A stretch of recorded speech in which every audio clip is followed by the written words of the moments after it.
എനിക്ക് തോന്നുന്നു Scotland yard ഇപ്പോൾ നമ്മളൊരു 8 ഏക്കറിൽ വരുന്ന ഒരു വില്ല പ്രോജക്റ്റ് ആണ് അല്ലേ? അതിൻ്റെ എനിക്ക് തോന്നുന്നു 2019 വ്ളോഗ് നോക്കുകയാണെങ്കിൽ നമ്മളിതിൻ്റെ ഏറ്റവും സ്റ്റാർട്ടിങ് സ്റ്റേജിൽ വ്ളോഗ് ഇട്ടിട്ടുണ്ട്. അതായത് ആ മരങ്ങളൊക്കെ നിൽക്കുന്ന സമയത്തുള്ളൊരു വ്ളോഗ് തൊട്ട് നമ്മൾ അതിൻ്റെ കറക്റ്റ് അപ്ഡേറ്റഡ് സ്റ്റാറ്റസ് എല്ലാ വർഷവും കാണിച്ചിട്ടുണ്ട്. അപ്പോൾ ഈ ഒരു വ്ളോഗ് ആദ്യമായിട്ട് കാണുന്നവരെ സംബന്ധിച്ചിടത്തോളം ഇപ്പം സ്കോട്ട്ലാൻഡ് യാർഡ് എന്ന് പറഞ്ഞാൽ ഫസ്റ്റ് ഫേസ് ഒക്കെ കഴിഞ്ഞു, ഒരുപാട് പേര് താമസം തുടങ്ങി, ഇന്റീരിയർ വർക്ക്സ് ഒക്കെ നടക്കുന്നു. സെക്കൻഡ് ഫേസിലാണ് നമുക്കിനി വളരെ കുറച്ച് യൂണിറ്റ്സേ കൊടുക്കാനുള്ളൂ അല്ലേ? അമ്യൂണിറ്റീസ് എല്ലാം ഡെവലപ്ഡ് ആയി. അപ്പോൾ ഒന്ന് ചേട്ടൻ ഈ പ്രോജക്റ്റിനെ കുറിച്ചൊന്ന് പറയാമോ? നമ്മൾ പ്രോജക്റ്റിന്റെ ലൊക്കേഷനിൽ തന്നെ നമുക്ക് തുടങ്ങാം. ഇതിന്റെ ലൊക്കേഷൻ വരുന്നത് കാക്കനാട് കളക്ടറേറ്റിന്റെ അവിടെ നിന്ന് നമ്മൾ പള്ളിക്കരയ്ക്ക് പോകുമ്പോൾ ഫസ്റ്റ് വണ്ടർല എത്തും. ഒരു 5 കിലോമീറ്റർ വണ്ടർലയുടെ അവിടെ നിന്ന് ഒരു 400 മീറ്റർ മാറിയിട്ടാണ് നമ്മുടെ ലൊക്കേഷൻ വരുന്നത്.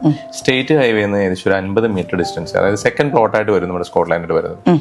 ഇവിടുന്ന് മേജർ ലൊക്കേഷൻ എന്ന് പറഞ്ഞാൽ പള്ളിക്കര തന്നെയാണ്. ഒരു 400 മീറ്റർ നടക്കാനുള്ള ദൂരമേ നമുക്ക് പള്ളിക്കര ടൗണിലോട്ട് കൊടുക്കും. സ്കോട്ട്ലാൻഡിൽ നമ്മളൊരു 8 ഏക്കറിലാണ് നമ്മൾ ഈ പ്രോജക്റ്റ് ഡിസൈൻ ചെയ്തിരിക്കുന്നത്. ഒരു യൂറോപ്യൻ കൺസെപ്റ്റിൽ ഒരു റിസോർട്ട് എങ്ങനെയായിരിക്കും അതുപോലെയാണ് നമ്മൾ ഈ പ്രോജക്റ്റ് കൊണ്ടുവന്നിരിക്കുന്നത്.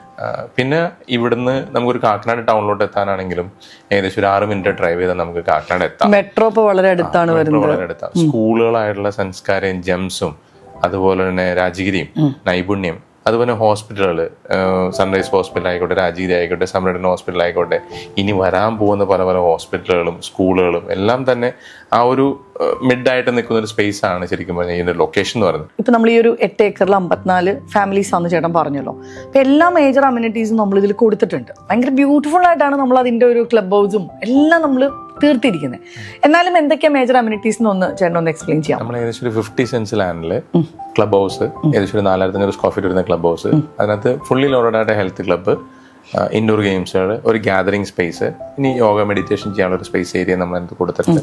ഇത് കൂടാതെ പിള്ളേർക്ക് കളിക്കാൻ ഒരു പ്ലേ സ്റ്റേഷൻ, പ്ലേ ഏരിയ, പിന്നെ പൂള്, ഒരു 6x16 സൈസ് വരുന്ന പൂള്, അതുകൂടാതെ ഒരു നാച്ചുറൽ ഗ്രാസ് വെച്ച് നമ്മൾ ചെയ്തിരിക്കുന്ന ടർഫ് ഏരിയ ഉണ്ട്. മെയിനായിട്ട് കുട്ടികളെ സംബന്ധിച്ച് പാരന്റ്സ് വരുമ്പോൾ അവരെ വേണമെങ്കിൽ അതിനകത്ത് കളിക്കാൻ ആക്കാം.